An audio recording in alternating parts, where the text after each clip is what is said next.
आज की ताजा खबरों के अपडेट में बात करेंगे देश भर की तमाम बड़ी और काम की खबरों के साथ ही सरकार की ओर से आज लिए गए कुछ महत्वपूर्ण फैसलों और जारी किए गए कुछ नए नियमों की। इसके अलावा बिजली उपभोक्ताओं के लिए आज एक जरूरी और महत्वपूर्ण खबर निकल कर सामने बताएंगे आपको आगे इस अपडेट में। इसके अलावा दिसंबर के पहले ही दिन आम आदमी को लगा है महंगाई का जोरदार झटका, 100 रुपए तक महंगा हुआ है गैस सिलेंडर। आखिर क्या है ये पूरी बड़ी खबर बताएंगे आपको आगे इस अपडेट में। इसके अलावा अब नए इंजन से दौड़ेगी कारें, सरकार लेने जा रही है बड़ा फैसला। आखिर क्या है ये पूरी बड़ी खबर बताएंगे आपको आगे इस अपडेट में। इसके अलावा उत्तर प्रदेश में फ्री स्मार्टफोन और टैबलेट्स को लेकर एक बड़ी और महत्वपूर्ण खबर निकल कर सामने बताएंगे आपको आगे इस अपडेट में। इसके अलावा कोरोना के नए वेरिएंट से दहशत, इस राज्य में 8 शहरों में रात्रि कर्फ्यू 10 दिन के लिए बढ़ाया है आगे। आखिर क्या है ये पूरी बड़ी खबर बताएंगे आपको आगे इस अपडेट में। इसके अलावा यहाँ पर सरकारी कर्मचारियों के लिए भी आज एक जरूरी और महत्वपूर्ण खबर निकल कर आए सामने बताएंगे आपको आगे इस अपडेट में। इसके अलावा बच्चों की वैक्सीन को लेकर अच्छी खबर, देश के 44 करोड़ बच्चों को वैक्सीनेशन के लिए जल्दी आएगी नई पॉलिसी।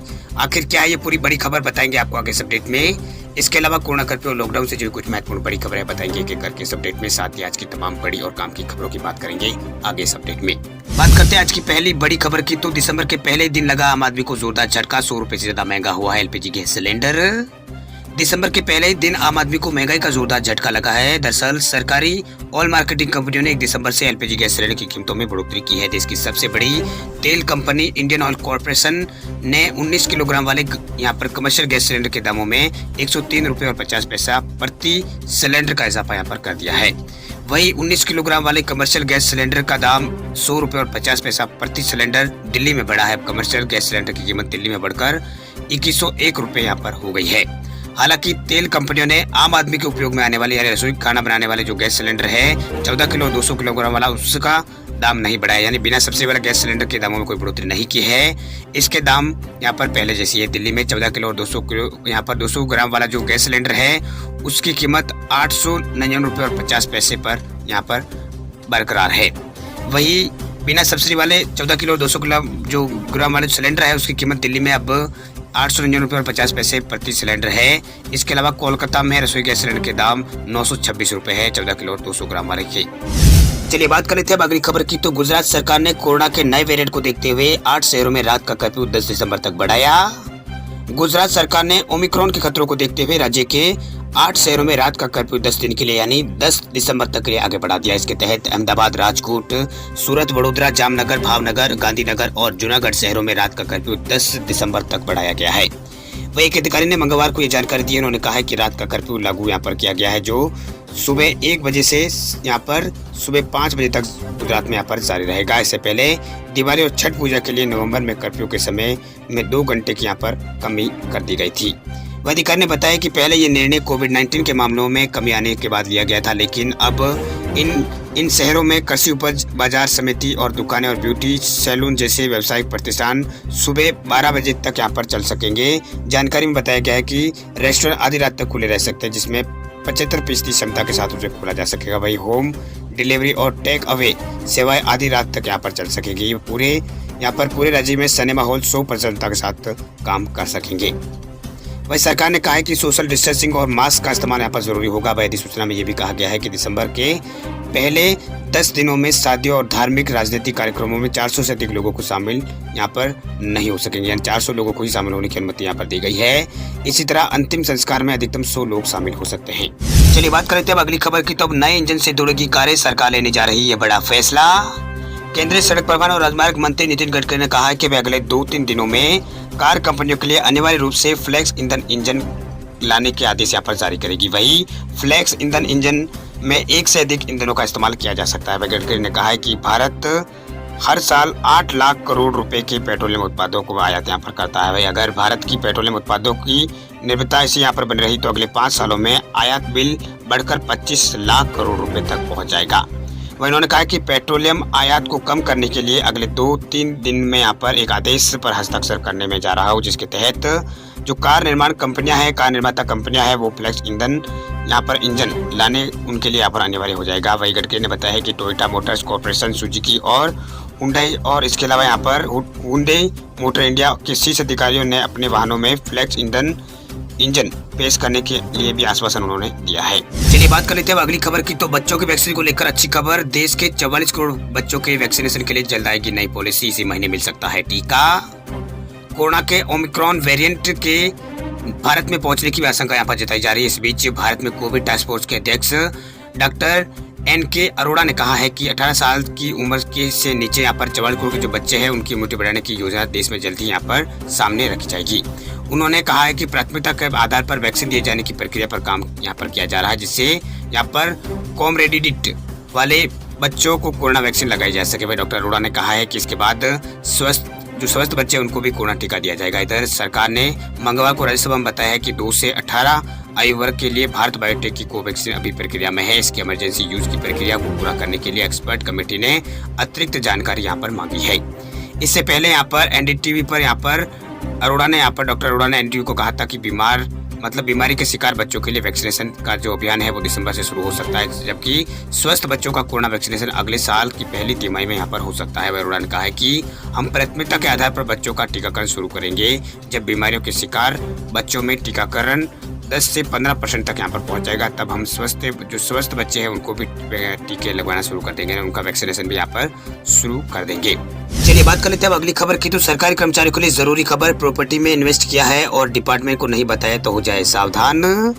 सरकारी बाबुओं के लिए एक जरूरी खबर है। अगर आपने भी किसी प्रॉपर्टी में निवेश किया है और उसकी जानकारी आपने डिपार्टमेंट में नहीं दी है तो आप पर कार्रवाई हो सकती है। दरअसल सरकारी आदेश के मुताबिक ऐसी कई शिकायतें मिली है जिसमें कर्मचारी ने अपने दफ्तर को प्रॉपर्टी में निवेश से पहले यहाँ पर नहीं बताया। उन्होंने बिना मंजूरी के ही प्रॉपर्टी खरीदी है और बुक भी यहाँ पर करा ली है। ये सेंट्रल सिविल सर्विस रूल्स 1964 नियम 18 के अनुसार ये गलत है। वही सरकारी आदेश के मुताबिक सेंट्रल सिविल सर्विस रूल 1964 के नियम 18 के अनुसार सभी केंद्रीय कर्मचारियों को चल अचल संपत्ति से संबंधित डील को अपने दफ्तर में यहाँ पर बताना होगा।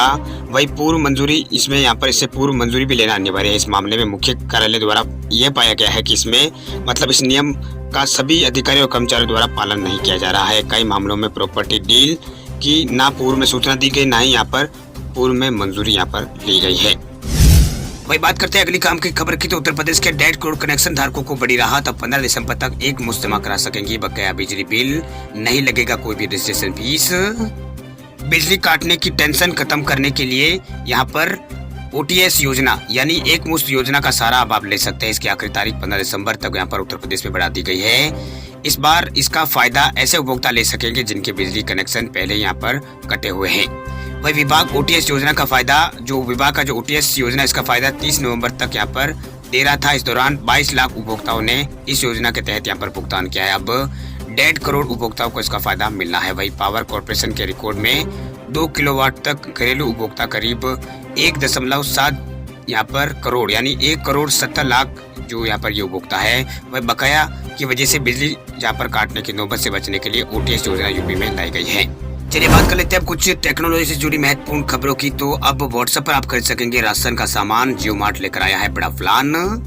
अब आप व्हाट्सएप के जरिए लोग किराने का सामान ऑर्डर कर सकेंगे। भाई देश की सबसे बड़े उद्योगपति मुकेश अंबानी की कंपनी जियो मार्ट एक बड़ा प्लान यहाँ पर लेकर आई है, जिसके तहत अब लोग राशन का सामान जियो मार्ट के लिए व्हाट्सएप के जरिए भी ऑर्डर कर सकते हैं। माना जा रहा है कि कंपनी के इस कदम से अमेजोन और फ्लिपकार्ट के वर्चस्व को बड़ी चुनौती मिलेगी। अब मैसेज भेजने के अलावा व्हाट्सएप से यहाँ पर खरीदारी भी यहाँ पर करना आसान हो गया है। भाई जियो मार्ट ऐप से किराना का सामान ऑर्डर करने के लिए अब यूजर्स को यूजर्स जो है वो व्हाट्सएप का यूज कर सकते हैं। भाई 90 सेकंड में यहाँ पर 90 सेकंड के ट्यूटोरियल और कैटलॉग के साथ व्हाट्सएप शॉपिंग के लिए यहाँ पर इन्वाइट करने वाले जियो मार्ट यूजर्स के मुताबिक डिलीवरी बिल्कुल मुफ्त है और कोई भी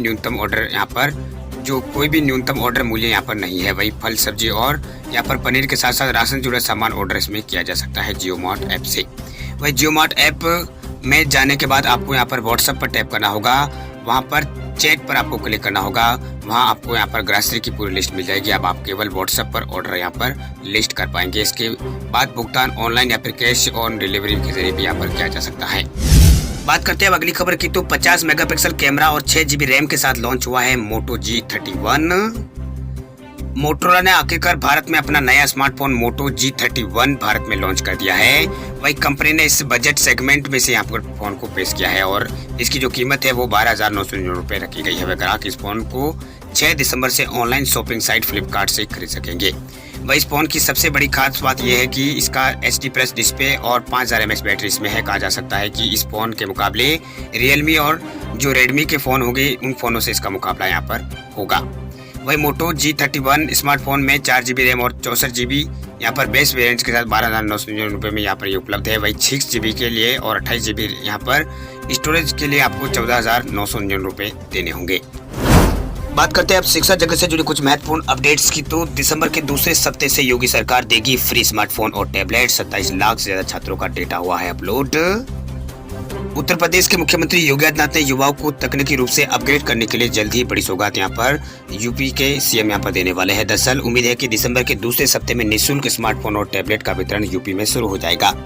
इसके लिए डिजी शक्ति नाम से एक पोर्टल यूपी में बनाया गया है, जिसे जल्द ही सीएम योगी आदित्यनाथ लॉन्च करेगी। इस पोर्टल के माध्यम से स्मार्टफोन और टैबलेट का वितरण छात्रों को यहाँ पर भविष्य में पढ़ाई के लिए यहाँ पर दिया जाएगा। मतलब भविष्य यहाँ पर पढ़ाई के लिए यहाँ पर उनको कंटेंट यहाँ पर दिया जाएगा। इसके अलावा स्मार्टफोन और टैबलेट के बारे में समय समय पर छात्रों को उनके मोबाइल और ईमेल आईडी पर सूचना भी दी जाएगी। वह सरकार की ओर से छात्रों को फ्री स्मार्टफोन और टैबलेट दिए जाने के लिए यहाँ पर योगी सरकार ने योजना तैयार की है।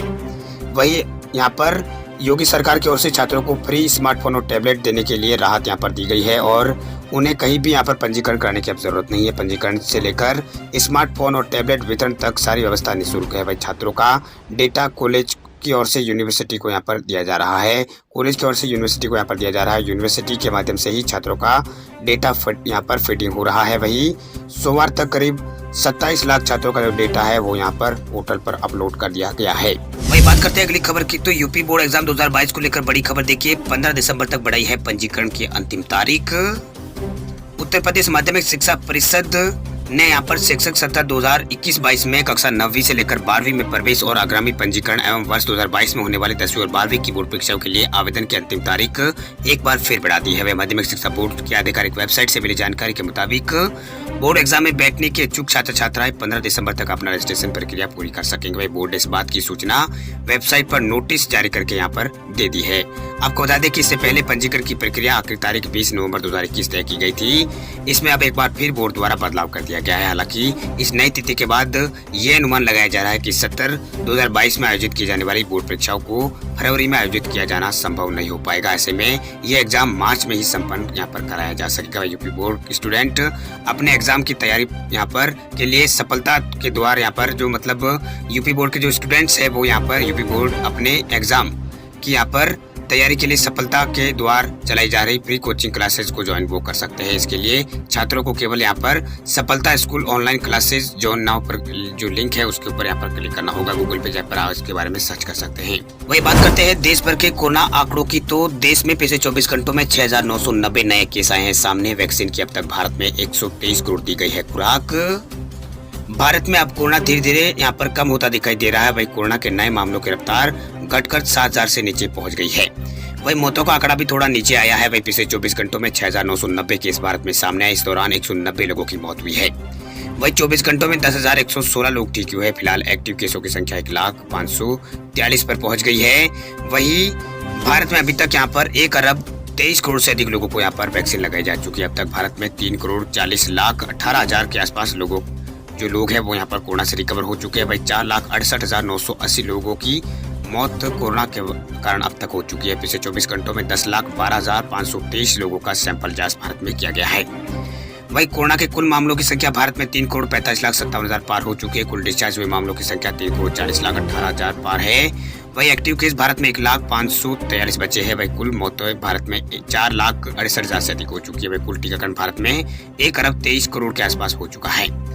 वही कोविड के आंकड़ों के अनुसार यहाँ पर जो आंकड़े हैं उनके अनुसार दैनिक संक्रमण दर भारत में 0.69% दर्ज की गई है, जो कि पिछले 57 दिनों में 2% से कम है। वही साप्ताहिक संक्रमण दर 0.84% है से कम है, जो कि पिछले 16 दिनों में 1% से कम है। वही देश में अभी तक कुल 3,40,18,000 लोग संक्रमण मुक्त हो चुके हैं। कोविड-19 मृत्यु दर भारत में 1.36% है। वही राष्ट्रव्यापी टीकाकरण अभियान के तहत अभी तक भारत में 123 करोड़ लोगों को वैक्सीन लगाई जा चुकी है। आपको बता दें कि कल यहाँ पर संक्रमण के 8,000 परसों यहाँ पर संक्रमण के 8,000 से ज्यादा नए मामले सामने आए थे। वही 9,000 से ज्यादा लोग ठीक भी हुए थे।